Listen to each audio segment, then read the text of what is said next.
Good morning, everyone. How are you doing? This is Pastor John Ward, pastor of East Atlanta Church. Once again, with your morning inspiration. This morning we're going to be dealing with depression.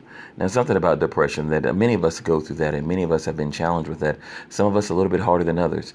I often see times that people are going through depression. They get sad. They even stay in the house, or they either eat, they seclude themselves. Some people even get angry. Some of us get angry when we're depressed, and we begin to fault and blame others, and then we begin to blame ourselves.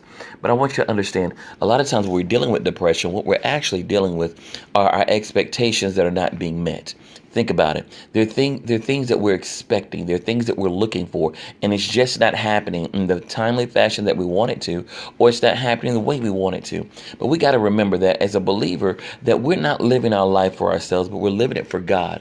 And we have to look and see, what is God asking of us? What is God looking for us to do? And it brought me to a scripture that I want you to hear about, which is Romans 12, 1. And it reads, it says, I beseech you, therefore, brethren, by the mercies of God, that you present your bodies a living sacrifice, holy and acceptable unto God, which is your reasonable service.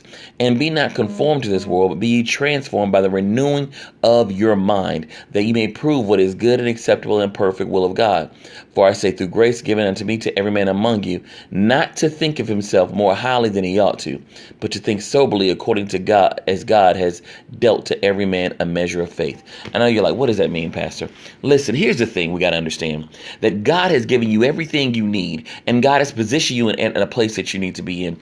But sometimes God doesn't move when we're expecting him to move, because it's either not that season or we're not properly prepared. And sometimes we've set our minds on the world things. We have to transform our minds and our hearts. We got to stop looking at what the world said success is and ask God, what is success for my life? What does it look like for me? Because what success looks like for Jean may look different for you. My success that he wants me to have could just be literally just going down the street and praying with someone. And that would be success for that day. Where someone else, he may say, listen, I want you to go shout it from the rooftops, and I want you to touch 100 people. That could be your success. Your success could just be going into your job today, giving everybody a God-filled, loving smile, sharing the love of Christ to them just by your presence, and warming them, even though you feel they don't deserve it, even though they may bring hell into your life, you still love them in spite of. And that could be your success for today. But you have to understand, ask God, what does success look like to me?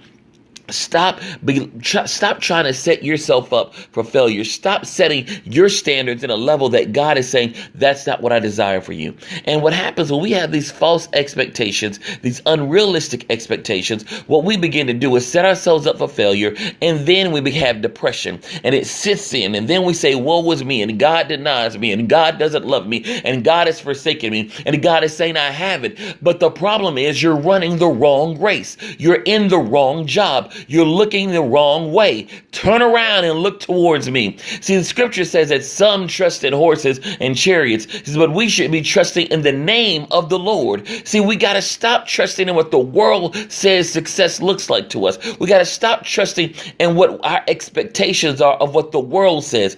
I know a lot of times we go through depression because we lost someone we love, or a relationship is not going the way we want it to go, and our job is letting us off. I understand. I get it. Even myself, there's some things that I've desired in the kingdom, and I had to remind myself of David. David wanted to build the temple for God, but God said, that wasn't what I designed you for. That wasn't what I wanted you to do. And he could have actually been so depressed and gave up, but he trusted and loved God. Even though he didn't understand God, he trusted and he loved God. And we have to get to that point in our life where we don't necessarily always have to understand what God is doing, but trust what God is doing in your life. And when you begin to trust what God is doing in your life, and knowing that it's going to work out in your favor, then we can begin to overcome this spirit of depression. Today, I pray that you shake that spirit of depression. You stop letting the world dictate to you what success looks like, and you begin to ask your Father, what does it look like for you?